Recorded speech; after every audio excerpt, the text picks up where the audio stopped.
এই কথা বলে কেউটে সাপ কাকের দিকে তেড়ে গিয়ে তাকে লেজে করে জড়িয়ে ধরে। বাঁচাও, বাঁচাও, কেউ আমাকে বাঁচাও। মণিমালা জলপরি নদীর ধারে এক বাগানে লিচু গাছ বসায়, আর তাতে প্রচুর লাল লাল লিচু ধরে। কিন্তু মণিমালা জলপরি তার গাছে কাকপক্ষীও বসতে দেয় না। কোনো পাখি তার গাছের ডালে বসলেই, এই হুশ হুশ, যা আমার গাছ থেকে, উড়ে যা বলছি, না হলে আমি তোদের ধরে বন্দি করে রাখবো। এইভাবে মণিমালা ভয় দেখিয়ে পাখিদের তাড়িয়ে দেয়। উফ, কি যে করি এই জঙ্গলের পাখিদের থেকে, আমার লিচুগুলোকে যে কিভাবে বাঁচাই। হ্যাঁ, একটা বুদ্ধি এসেছে, আমার গাছের লিচুগুলো গুনে রাখি, কোনো পাখি চুরি করে খেলে আমি ঠিক বুঝতে পারবো। এই কথা বলে মণিমালা জলপরি তার গাছের লিচুগুলো গুনতে থাকে। তারপর গোনা হয়ে গেলে, যাই, এবার আমার জলরাজ্যে ফিরে যাবার সময় হয়ে গেছে, কাল সকালে এসে আবার পাহারা দেব। এই কথা বলে মণিমালা জলপরি জলে ডুব দিয়ে চলে যায়। তখন সেইখান দিয়ে উড়ে যাচ্ছিল রনি কাক। আরে বাহ, কত লিচু! জঙ্গলের এখানে এমন লিচু গাছ আছে, আগে তো কখনো দেখিনি। যাই, গাছে গিয়ে বসি। রনি কাক গিয়ে লিচু গাছের ডালে বসে। তারপর সে একটি লিচু তুলে নিয়ে খেতে থাকে। ও কি সুন্দর, কি সুস্বাদু! রসে ভরা লিচু খেয়ে আমার মন ভরে গেল। একটা লিচু আমি আমার বউয়ের জন্য নিয়ে যাই, সে খেয়ে ভারী খুশি হবে। রনি কাক একটা লিচু তুলে উড়ে তার বাসার দিকে চলে যায়। ওদিকে তখন টুনি পাখির বাসায় টুনির ছানা তার মাকে বলে, মা মা, আমার খুব খিদে পেয়েছে, আমাকে কিছু খেতে দাও না মা, আমার খুব খিদে পেয়েছে। আমাদের জঙ্গলে খুবই খাদ্যের অভাব দেখা দিয়েছে, কোনো গাছে কোনো ফল নেই। কিন্তু তুই চিন্তা করিস না মা, আমি তোর জন্য ঠিক কোনো ফল খুঁজে নিয়ে আসবো। তখন টুনি পাখি দেখে তার প্রতিবেশী রনি কাক একটি লিচু নিয়ে এসে তার বাসায় বসে। এই দেখো মিনু, তোমার জন্য আমি কি নিয়ে এসেছি, মিষ্টি রসে ভরা পাকা লিচু। একবার খেয়ে দেখো, তোমার মন ভরে যাবে। তাই নাকি? তাহলে তো এক্ষুনি খেয়ে দেখতে হয়। রনি কাকের বউ মিনু কাক লিচুটা খেতেই, বাহ, কি সুন্দর গো লিচুটা, কি মিষ্টি। ঠিক তখনই কাকের প্রতিবেশী টুনি পাখি বলে, ও কাক ভাই, তুমি এই লিচু কোথায় পেলে গো? আমার ছানার যে বড্ড খিদে পেয়েছে, তুমি আমাকে বলো না এই লিচু কোথায় পেলে? লিচু কোথা থেকে পেলাম? ওই পেলাম আর কি একটা গাছ থেকে। এ কি, তুমি টুনিকে বলছো কেন লিচু কোথা থেকে পেয়েছো? একদম বলো না, ওই লিচু তুমি শুধু আমার জন্য নিয়ে আসবে, কাউকে বলবে না। বলো না গো কাক ভাই, আমার ছানার খুব খিদে পেয়েছে, আমি শুধু আমার ছানার জন্য একটাই লিচু নিয়ে আসবো। না না না না না, বলা যাবে না, তুমি অন্য কোনো ফল খুঁজে নিয়ে আসো। কাকের মুখে এই কথা শুনে টুনি পাখি খুব দুঃখ পায়। তারপর সে তার ছানাকে বলে, বাছা আমার, তুই একটু খিদে সহ্য কর মা, আমি এক্ষুনি তোর জন্য কোনো না কোনো খাবার খুঁজে নিয়ে আসছি। এই কথা বলে টুনি পাখি উড়ে যায় খাবারের খোঁজে। এদিক সেদিক খাবার খোঁজার অনেক চেষ্টা করে, কিন্তু কিছুই পায় না। একটু পরেই সন্ধে হয়ে যাবে, বাসায় আমার ছানা একা আছে, আর বেশি দেরি করা ঠিক হবে না। ওই তো একটা কেঁচো দেখতে পাচ্ছি। তারপর টুনি পাখি মাটি থেকে একটি কেঁচো তুলে নিয়ে বাসায় ফিরে আসে। আজ এই খা বাছা, কাল আমি তোর জন্য পাশের জঙ্গল থেকে ভালো সুস্বাদু ফল এনে দেব, কেমন? এর পরের দিন সকালে মণিমালা জলপরি তার লিচু গাছের পাশের জলাশয়ে মাথা তোলে। আমার এই লাল লাল লিচুগুলো দেখলেই একেবারে প্রাণ জুড়িয়ে যায়। না, এবার আমি তাড়াতাড়ি লিচুগুলো গুনে দেখি। এই কথা বলে মণিমালা জলপরি তার গাছের লিচুগুলো গুনতে থাকে।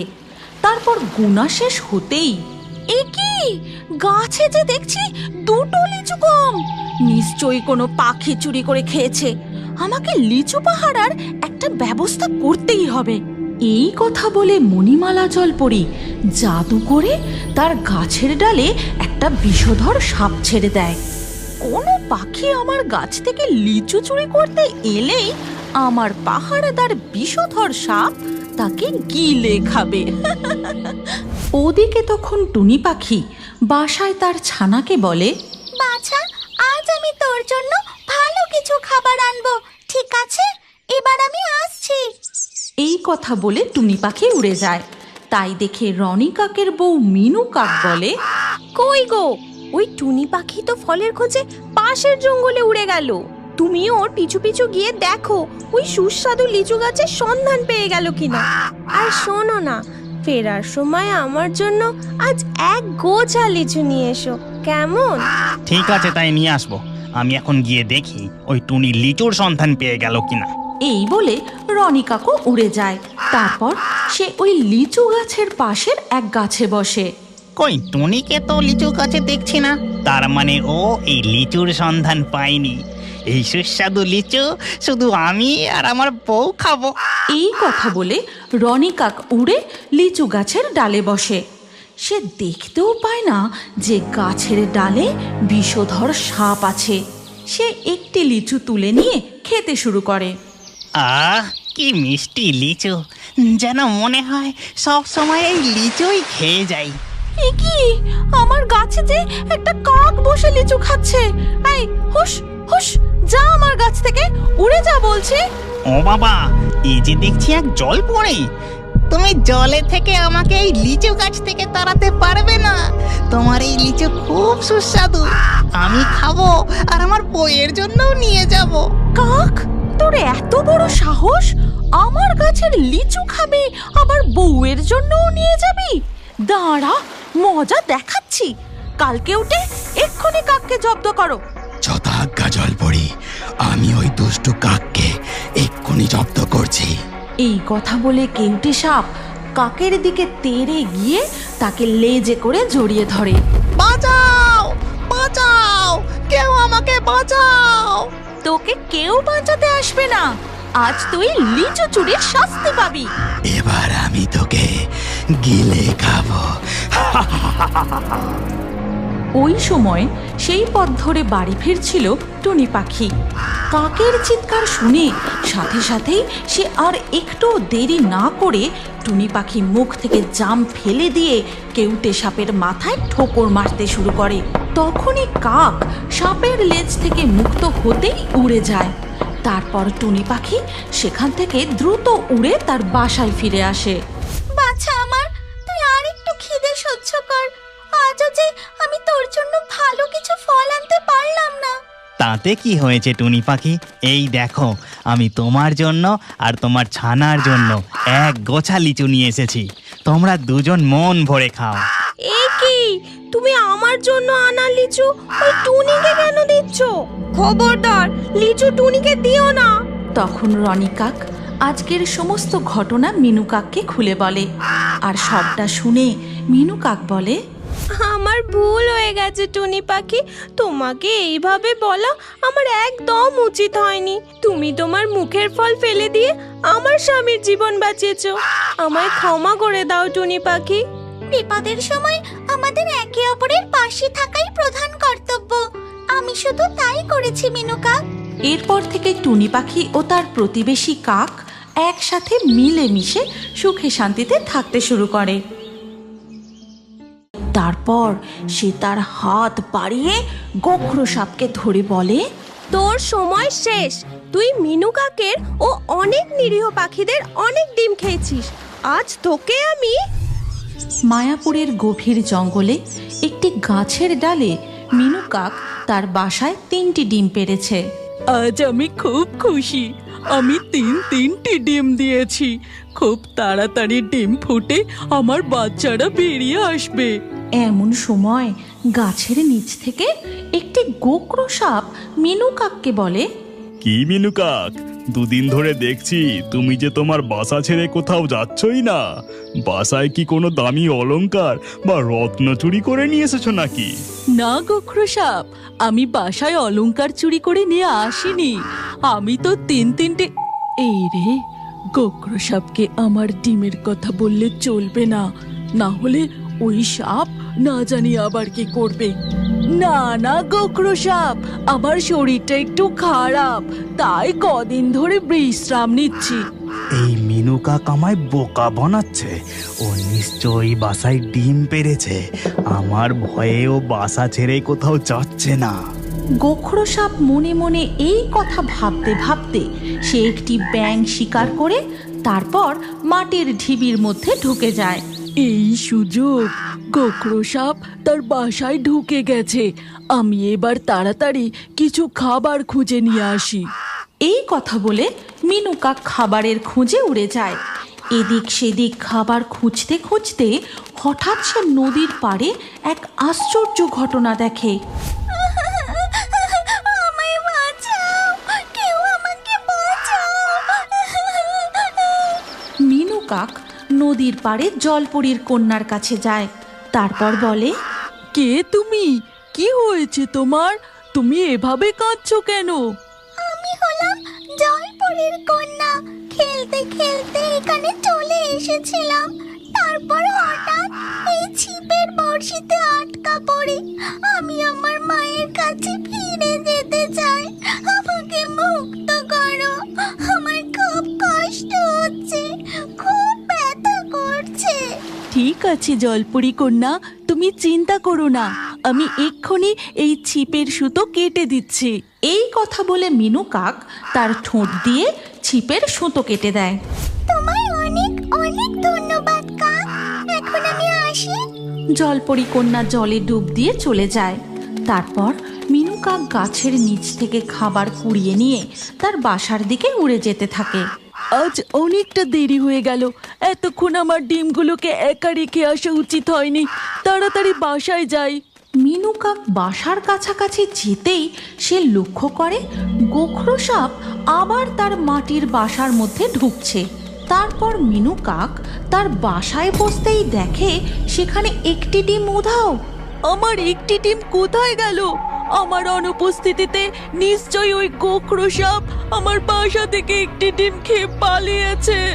মিনু কাক উড়ে গোখরো সাপের ঢিবির কাছে যায়। তারপর বলে, গোখরো, গোখরো তুমি বেরিয়ে এসো। কাকের ডাকাডাকি শুনে গোখরো সাপ বেরিয়ে আসে। কি হয়েছে কি? এত চিৎকার চেঁচামেচি কিসের? তুমি জানো না এখন আমি বাসায় ঘুমাচ্ছি? তুমি বলো আমার একটি ডিম কোথায়? আমি বাসায় ছিলাম না, আর সেই সুযোগে তুমি আমার একটি ডিম চুরি করে খেয়ে নিয়েছো, তাই না? আমি তোমার ডিম খেতে যাব কেন? আমি তো সকালে ব্যাঙ শিকার করে বাসায় ঢুকে গেলাম, তারপর থেকে তো আমি বাসা থেকে বেরোইনি। তুমি যাও তো এখান থেকে, চিৎকার করে আমার ঘুমটাই নষ্ট করে দিলে। এই কথা বলে গোখরো সাপ আবার তার মাটির ঢিবির ভেতর ঢুকে যায়। মিনু কাকও উদাস হয়ে তার বাসায় ফিরে আসে। এরপর ধীরে ধীরে রাত হয়ে যায়। রাতে যখন মিনু কাক ঘুমিয়ে পড়ে তখন গোখরো ঢিবি থেকে বেরিয়ে, আমি যে আমার লোভ সামলাতে পারছি না। কি সুস্বাদু ছিল মিনু কাকের ডিমটা। যতক্ষণ না সব কটা ডিম খাচ্ছি যেন শান্তি হচ্ছে না। কাক এখন ঘুমিয়ে পড়েছে, এই সুযোগে গাছে উঠে আর একটা ডিম চুরি করে নিয়ে আসি। এই বলে গোখরো সাপ চুপি চুপি গাছে উঠে মিনু কাকের পাশ থেকে একটি ডিম মুখে করে তুলে নিয়ে পালিয়ে যায়। এরপর সকাল হতেই মিনু কাক দেখে যে তার পাশে দুটি ডিম নেই, আছে একটি ডিম। হায় হায় হায়, এ কি হয়ে গেল? আমার ডিম কে খেয়ে নিল? কে চুরি করলো?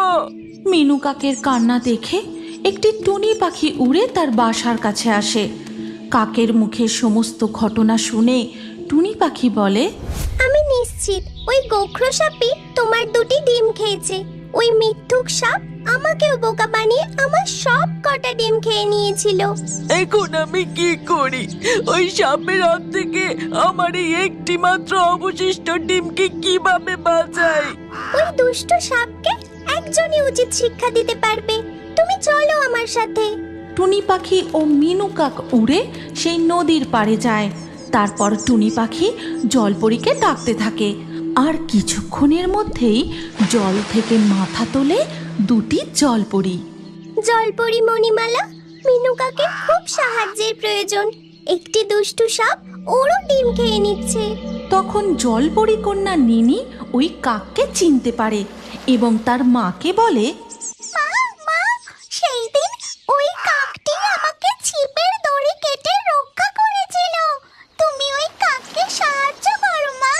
ঠিক আছে মা। মিনু কাক, আমি যা বলছি তুমি তা মন দিয়ে শোনো। মণিমালা জলপরি পুরো পরিকল্পনা ভালো করে বুঝিয়ে বলে। তারপর কাক তার বাসায় ফিরে গিয়ে গোখরো সাপকে ডাকতে থাকে। গোখরো, ও গোখরো সাপ, গোখরো সাপ।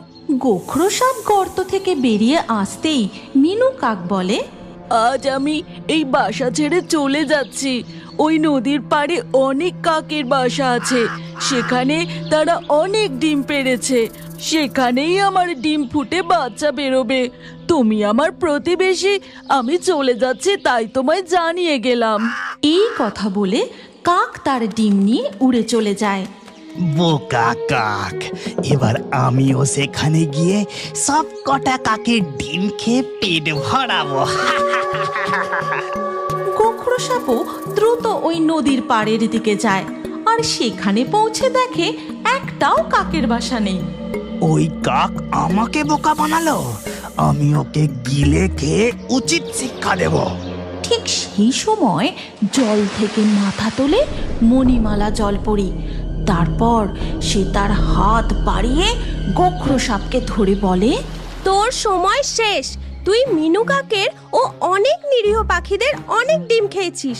আজ তোকে আমি ছেড়ে দে আমায়, না হলে আমি তোকে আমার বিষাক্ত ছোবলে ছবি করে দেব। ও তাই নাকি? তোর সাহস তো কম নয়। এই কথা বলে মণিমালা জলপরি তার ধারালো দাঁত দিয়ে গোখরো সাপকে কামড়ে দুটুকরো করে দেয়। তারপর নদীর জলে ভাসিয়ে দেয়। তোমাকে অনেক অনেক ধন্যবাদ জলপরি, এবার আমি নিশ্চিন্ত। তুমি জানো, এই জঙ্গলে একসময় এমনই এক দুষ্ট চিল থাকতো। সেও পাখিদের ডিম খেয়ে নিত। তুমি শুনতে চাও? তবে তোমায় সেই দুষ্টু চিলের ঘটনা বলি, শোনো। আজকের লাকি ড্রয়ে নির্বাচিত সেরা কমেন্ট ও দর্শকদের নামগুলি হলো ফারদিন, কাকলি, অরুণ, অন্তরা, সাগরিকা, অম্বিকা, সন্দীপ, আরিয়ান, বৈশাখী, মারিয়া, সাথী, জুবায়েদ, বিপ্লব, পূর্ণিমা, শাহনাজ। আপনারও নাম ও সবথেকে সেরা কমেন্টগুলি পরবর্তী ভিডিওতে থাকতে পারে, তাই আমাদের চ্যানেল জলপরি কার্টুন এক্ষুনি সাবস্ক্রাইব করে নিন আর স্ক্রিনের উপরে আসা এই ভিডিওতে ক্লিক করে পরবর্তী ভিডিওটি দেখুন। আপনার নামটাও পরবর্তী ভিডিওতে কমেন্টে জানান। কি ভাবছেন? ভিডিওটি ক্লিক করে তাড়াতাড়ি দেখুন।